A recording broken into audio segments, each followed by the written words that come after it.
I gave you my heart.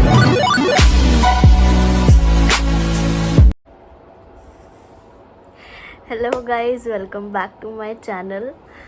वैसे welcome back तो आपको बोलना चाहिए क्योंकि मैं बहुत दिनों बाद आई हूँ। ऐसा इसलिए हुआ है क्योंकि पहले तो काफ़ी टाइम से मेरा फ्लो टूट गया था वीडियो बनाने के लिए, बिकॉज मुझे टाइम नहीं मिल पा रहा था, कभी ना कभी कुछ ना कुछ लगा रहता था। एंड रिसेंटली ऑलमोस्ट 15 या 17 डेज पहले I was tested positive for corona. And तब से लेके अब तक मतलब 3-4 दिन पहले तक मैं क्वारंटीन पीरियड में ही थी। तो उस टाइम पे मैंने सोचा था कि क्यों ना आप लोगों के साथ शेयर करूं थोड़ा बहुत कि कैसा चल रहा है मेरा रूटीन कोरोना में एंड ऑल दैट। बट क्योंकि वीर भी कोरोना पॉजिटिव था तो he was having so many symptoms, like उसको फीवर वगैरह भी, बॉडी पेन्स भी बहुत ज़्यादा थे। तो वो मुझे सारा दिन काफ़ी तंग करता था और वो रोता रहता था। दैट्स वाई मैं इतना वीडियो जो था वो शूट नहीं कर सकती थी, बिकॉज मुझे उससे देखना पहले ज़्यादा ज़रूरी था। अब क्योंकि मैं पूरी तरह से ठीक हो चुकी हूँ और मुझे एक भी सिम्टम नहीं है कोरोना का, थैंकफुली। तो अब मैंने सोचा कि क्यों ना मैं आप लोगों के साथ शेयर करूं कि मैंने क्या क्या सिम्टम्स या A to Z क्या कोरोना का मेरा कोरोना का क्या एक्सपीरियंस रहा पूरा, तो वो मैं आपसे ज़रूर शेयर करना चाहूँगी। तो एक तरीके से आप समझ सकते हैं कि ये मेरी पूरी जर्नी कोरोना टाइम पीरियड की, क्वारंटीन पीरियड की किस तरीके की रही।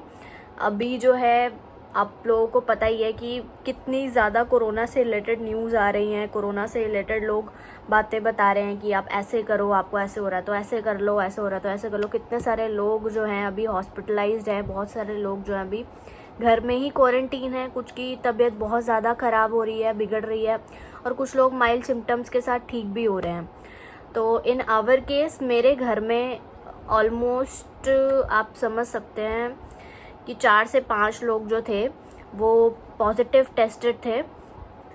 एंड सबको सिम्टम्स तो जो थे वो मिलते जुलते ही थे, लेकिन किसी को कुछ ज़्यादा था और किसी को कुछ कम था।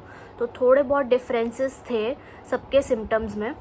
तो ये सब स्टार्ट कहाँ से हुआ मैं आपको बताती हूँ, फ्रॉम द वेरी बिगिनिंग। सबसे पहले मेरी जो मदर इन लॉ हैं उनको ऑलमोस्ट वीक ऊपर हो चुका था, तब से उनको कोल्ड एंड कफ जो था वो चल रहा था और वो मतलब काफ़ी वीकनेस भी फील कर रही थी। बट वो मेडिसिन ले रही थी क्लिनिक से, धीरे धीरे डेली लेती। बट मुझे जहाँ तक दिख रहा था उनको बिल्कुल भी कुछ खास फ़र्क लग नहीं रहा था। एंड मैंने इस बारे में साहिल को भी बोला था कि आपको ज़रूर टेस्ट करा लेना चाहिए एक बारी, क्योंकि मुझे सिम्टम्स जो थे उनके वैसे ही लग रहे थे और साथ में वो सिम्टम्स अभी तक जा नहीं रहे थे। बिकॉज कोविड में यही प्रॉब्लम होती है, अगर आपको नॉर्मल वायरल होगा तो 4 से 5 दिन में, 6 दिन में या हफ्ते में मैक्सिमम वो चला जाता है। बट उनकी जो प्रॉब्लम थी वो अभी तक ठीक नहीं हो रही थी, अभी तक उनको खांसी जुकाम था। एंड वीर जो है वो उनके पास जाता रहता था। जब भी मैं शाम के टाइम ऊपर किचन में जाके जब भी काम करती थी तो मैं मम्मी के पास ही वीर को छोड़कर जाती थी। तो मुझे ये भी टेंशन थी कि वीर उनके कांटेक्ट में रह रहा है काफ़ी दिन से। और ऑलमोस्ट ये वीक से ऊपर हो गए ये सब चलते चलते, उन्होंने टेस्ट नहीं कराया। उसके बाद मेरी तबीयत ख़राब हुई, लाइक मुझे भी same cold and cough start हो गया। और मुझे नॉर्मली भी कोल्ड कफ काफ़ी रहता है, साल में 2-3 बार तो मुझे हो ही जाता है। मतलब जैसे भी सीज़न चेंज होने लगता है तो मुझे कोल्ड कफ की प्रॉब्लम हो जाती है। मुझे ये लग रहा था कि शायद नॉर्मल कोल्ड कफ है, थोड़े दिन में ठीक हो जाएगा, तो मैंने भी क्लिनिक से दवाई ली। बट 4-5 डेज़ मुझे हो गए, मुझे भी उतना फ़र्क नहीं पड़ा जितना मतलब आराम आ जाना चाहिए था। उसके साथ ही वीर की तबीयत ख़राब हो जाती है एंड इसको हाई फीवर आना शुरू हो गया। साथ ही इसने पेट में दर्द बताना शुरू कर दिया, और पेट में दर्द इसको इतना ज़्यादा था कि ये बस रोए जा रहा था और उसका पेट दर्द बिल्कुल ठीक नहीं हो रहा था। मैंने फ़ोन पे इसकी डॉक्टर से कंसल्ट किया, मेडिसिन वगैरह इसको दी, बट आई थिंक 1 या 2 दिन इसका ऐसे ही चलता रहा। इसका पेट भी साफ़ नहीं हो पा रहा था। हमने सोचा शायद उस वजह से इसको प्रॉब्लम हो रही हो, बट इसकी पेट दर्द तब भी ठीक नहीं हुई। देन इसको हाई फीवर आना शुरू हो गया। उसका फीवर बिल्कुल उतर ही नहीं रहा था। मैं दवाई देती थी, 4 आवर्स के गैप पे दवाई देनी होती है, जो फीवर की दवाई होती है। इससे जल्दी आप दवाई नहीं दे सकते बच्चे को, जो कैलपोल सिरप आता है। 4 आवर्स के गैप में मैं इसको दे रही थी, बट जब नेक्स्ट डोज इसको मुझे देना होता था 4 आवर्स के बाद, उससे पहले ही इसको बुखार आ जा रहा था। तो मतलब इसका बुखार जो था वो उतर नहीं रहा था। देन मैंने इसकी डॉक्टर को कॉल किया एंड मैं इसको दिखाने के लिए भी गई डॉक्टर के पास। उनके घर पे ही मैंने विज़िट किया। वहाँ पे उन्होंने सब चेक किया, दवाई वगैरह बताई। उन्होंने भी मुझे देखकर यही बोला कि आपको देखकर आपके सिम्टम्स जो है मुझे कोविड वाले ही लग रहा है, तो आप प्लीज़ जाकर टेस्ट करा लें।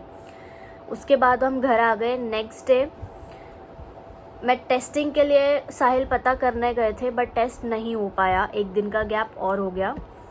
देन उस दिन भी वीर का फ़ीवर जो था बिल्कुल उतर नहीं रहा था। मुझे तब भी टेंशन हो रही थी कि इसका फ़ीवर क्यों नहीं उतर रहा है। तब मुझे थोड़ा थोड़ा डाउट होने लग गया था कि हो ना हो तो ये कोविड के ही सिम्टम्स हैं, क्योंकि मेरी मॉम ने भी मुझे बोला कि पेट दर्द और फीवर मेन सिम्टम्स है बच्चों में। और उसके बाद नेक्स्ट डे मैंने बोला कि आज तो मुझे टेस्ट कराना ही कराना है किसी भी हालत में। नेक्स्ट डे मैं गई, 18 अप्रैल को मैंने टेस्ट कराया and I was positive. Then मुझे लगा कि अब डेफिनेटली वीर भी पॉजिटिव ही होगा एंड मम्मी भी पॉजिटिव ही होंगी। मैं अपने रूम में क्वारंटीन हो गई, क्योंकि वीर की तबीयत ख़राब थी। तो मैंने डॉक्टर से पूछा कि मैं इसको अपने साथ ही रख सकती हूँ, क्योंकि इसको भी सेम ही सिम्टम्स थे। तो मैं अपने रूम में क्वारंटीन हो गई। उसके बाद नेक्स्ट डे मेरी मदर इन लॉ और मेरा ब्रदर इन लॉ, मेरी मम्मी और मेरी सिस्टर, ये सब गए टेस्ट कराने के लिए, जिसमें से मेरी सिस्टर भी पॉजिटिव थी। तो मैंने अपनी मदर को बोला कि सिस्टर को मेरे पास ही भेजने के लिए, कि क्योंकि उनके घर में उनकी जॉइंट फैमिली है, मेरी मम्मी के घर में जॉइंट फैमिली है, तो किसी और को ना हो, इसलिए उसको भी मैंने अपने पास बुला लिया कि वो सेपरेट रहेगी, मेरे साथ क्वारंटीन रहेगी, क्योंकि मैं भी पॉजिटिव तो थी। वीर का भी टेस्ट हुआ, वीर भी पॉजिटिव था, मेरी मदर इन लॉ भी पॉजिटिव थी, मेरी सिस्टर भी पॉजिटिव थी। मेरी मम्मी ने जो टेस्ट कराया रैपिड, हम सब ने रैपिड टेस्ट कराया था, क्योंकि हम लोगों को सिम्टम्स काफ़ी दिन से थे, तो मुझे डेफिनेटली पता था कि वो रैपिड में भी आ जाएंगे। उसके बाद मेरी मॉम ने कराया रैपिड, उनका नेगेटिव आया, और मेरे ब्रदर इन लॉ ने भी कराया रैपिड, उसमें भी नेगेटिव आया मेरे ब्रदर इन लॉ को, जिसमें से कोई भी सिम्टम्स नहीं थे। देन उन दोनों को बोला गया कि आप RT-PCR भी कराएं एक बारी, तो उन्होंने RT-PCR भी करा लिया, जिसकी रिपोर्ट आती है 2 या 3 डेज़ बाद। तो हम सब लोग घर में आ गए। मेरी मदर इन लॉ दूसरे रूम में क्वारंटीन हो गई एंड मैं अपने रूम में क्वारंटीन हो गई, मैं, वीर और मेरी सिस्टर। अब जो 3 लोग बचे थे वो थे मेरे फादर इन लॉ, साहिल और मेरा ब्रदर इन लॉ, जो कि नेगेटिव थे। साहिल ने मेरे साथ ही टेस्ट करवा लिया था, तो उनका नेगेटिव था उसी टाइम पे, क्योंकि वो बहुत दिनों से हमारे साथ ही थे। अब ये लोग क्वारंटीन हो गए, हम लोग क्वारंटीन हो गए, और वो लोग जो थे वो सेपरेट हो गए। अब घर में टेक केयर करने के लिए वही 3 लोग थे, जो हमारी सारा खाना पीना नाश्ता जो भी था सब देख रहे थे, सारे काम वही कर रहे थे, क्योंकि हम बाहर तो जा नहीं सकते थे रूम से। किसी भी चीज़ को टच नहीं करना और हर टाइम सैनिटाइज़ करना। तो उसके बाद अब खाने पीने की टेंशन थी, तो मेरी मॉम ने बोला कि खाना पीना जो है, यानी कि लंच और डिनर जो है वो मैं कर दिया करूँगी। तो मेरी मम्मा लंच और डिनर जो है वो साहिल को दे दिया करती थी बनाकर, और वो हमें दे दिया करते थे। हमने अपने बर्तन भी सेपरेट कर लिए थे। अगर आपके घर में से किसी को भी होता है, तो मैं यही बोलूँगी कि इंस्टेड ऑफ अगर आप बर्तन अपने कुछ अलग रखते हो, उससे बढ़िया है आप बाहर से थर्माकोल के बर्तन ले आएँ, जो प्लेट्स आती हैं जिसमें सब्जी वगैरह भी रख ली जाती है। ज़्यादा से ज़्यादा आप अपना ग्लास वगैरह सेपरेट रख लें, अपनी बॉटल सेपरेट रख लें। अदरवाइज़ जो है आप थर्माकोल वाले बर्तन यूज़ करो, ज़्यादा बढ़िया है, जो यूज़ एंड थ्रो होते हैं। तो उसमें कुछ टेंशन नहीं होती है कि उसमें आपके जर्म्स रह जाएंगे या कुछ।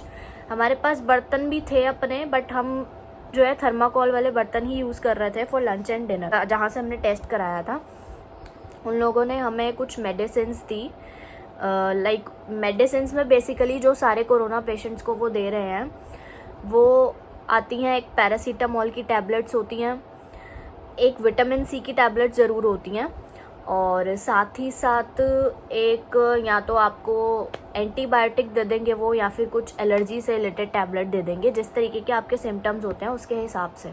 तो ये तो था टेस्ट कराने के बाद क्या क्या हुआ। अब बारी आती है सिम्टम्स की। सिम्टम्स जो हैं सबके अलग अलग होते हैं, यानी कि सिम्टम्स वही हैं, आपको फीवर होगा, कोल्ड कफ होगा, ड्राई कफ भी हो सकता है, कफ आपका जो है बलगम वाला भी हो सकता है, डिपेंड करता है सबका अलग अलग। और आपको वीकनेस बहुत फील होती है, आपको बॉडी पेन्स होते हैं। तो मेन जो सिम्टम्स है कोरोना के वो यही वाले हैं, जिसमें से मुझे सिर्फ कोल्ड एंड कफ था। मुझे कुछ कुछ हेडेक रहती थी, वो भी कोल्ड की वजह से, कभी कभी बहुत तेज़ हेडेक होता था सर में, सिर्फ कोल्ड की वजह से होता था वो। अदरवाइज़ मुझे बॉडी पेन्स कुछ ऐसे नहीं थे, और वीकनेस थोड़ी बहुत थी स्टार्टिंग में, बट एज़ धीरे धीरे जैसे टाइम बढ़ता गया तो वो वीकनेस भी कम हो गई। बात करूँ अगर वीर की, तो वीर को बहुत ज़्यादा फीवर आ रहा था बार बार, उसके पेट में दर्द बहुत ज़्यादा था, उसने खाना पीना भी छोड़ दिया था, वो कुछ खा पी नहीं रहा था, बिल्कुल किसी चीज़ को मुंह नहीं लगाता था, बिल्कुल खाता नहीं था, भूख क्योंकि कम हो जाती है इसमें। और साथ ही साथ उसको बॉडी पेन्स भी बहुत रहते थे, जैसे कि आपको पता है अगर आपको फीवर होता है 1 या 2 दिन भी, तो आपकी बॉडी में कितने पेन रहते हैं। तो वो तो छोटा बच्चा है तो उसको तो बहुत ज़्यादा पेन्स होंगे ही।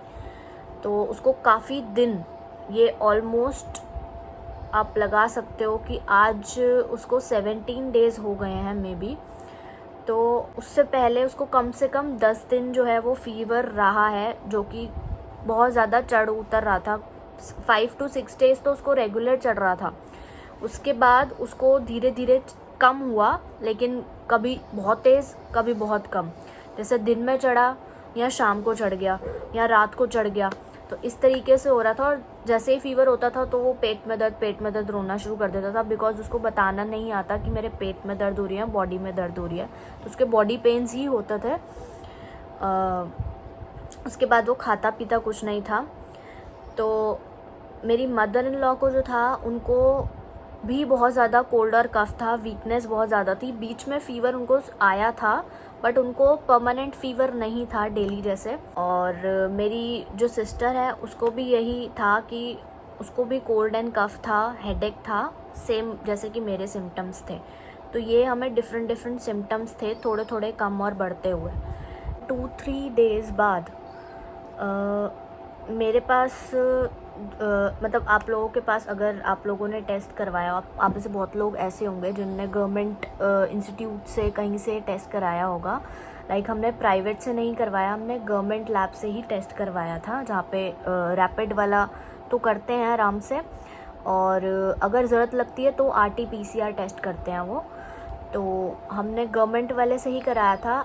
तो जब गवर्नमेंट सेंटर से आप टेस्ट कराओगे तो वो 2 या 3 दिन के गैप में आकर आपको एक ऑक्सीमीटर देकर जाएंगे, अगर आपके पास नहीं है घर में तो, to test your pulse rate और आपका ऑक्सीजन चेक करते रहने के लिए, क्योंकि ये 2 चीज़ें आपको बहुत ध्यान रखना होता है पूरे क्वारंटीन पीरियड में। आपका पल्स रेट जो है वो 60 to 120 के बीच में होना चाहिए, और जो आपकी ऑक्सीजन है वो 90 से कम नहीं होनी चाहिए। अगर आपकी ऑक्सीजन 90 से कम होती है तो आपको प्रॉब्लम हो सकती है, यानी कि आपकी कंडीशन जो है थोड़ी क्रिटिकल उसमें आने वाली है, तो आपको जो है हॉस्पिटलाइजेशन की ज़रूरत पड़ती है। तो उसके लिए आपको ऑक्सीमीटर देते हैं वो, और साथ ही चेक करने के लिए आते हैं वो कि आपके घर का माहौल कैसे, यानी कि आपके जहाँ आप जिस रूम में क्वारंटीन हुए हो उसके साथ कोई अटैच सेपरेट बाथरूम है या नहीं है, यानी कि टॉयलेट है कि नहीं है। क्योंकि आप जब पॉजिटिव हो तो नेगेटिव अगर आपके घर में कोई है तो आपका वो वॉशरूम यूज़ नहीं कर सकते हैं, आपकी कोई भी चीज़ वो यूज़ नहीं कर सकते हैं। तो इसीलिए मेक श्योर कि जब भी आप घर में क्वारंटीन हो रहे हैं तो आपका जो टॉयलेट है, आपका जो वॉशरूम है वो सेपरेट होना चाहिए। कभी भी ऐसा नहीं होना चाहिए कि आप सेम ही बाथरूम यूज़ कर रहे हैं सब लोग, तो जो लोग नेगेटिव हैं वो भी पॉजिटिव हो जाएंगे। तो इस बात का बहुत ध्यान रखना है आपको। और अगर आपको कोई भी चीज़ वो देकर जा रहे हैं, कुछ भी पकड़ा कर जा रहे हैं, तो वो अपने हाथ सैनिटाइज़ करके फिर आपको दे के जाएँ, और उसके बाद भी सैनिटाइज़ करें अच्छे से। और मास्क तो आपको बिल्कुल भी उतारना ही नहीं है। अगर आप मास्क उतारेंगे तो ये तो नॉर्मल है कि आपके जो इन्फेक्शन है, आपका जो वायरस है वो आसानी से किसी में भी ट्रांसफ़र हो सकता है। जो आपकी टेक केयर कर रहा है उसको भी मास्क पहनना ज़रूरी है, और आपको दूर रहकर ही वो कोई भी सामान पकड़ा कर जाए, इससे आपके पास में नहीं आना है उसको कांटेक्ट में।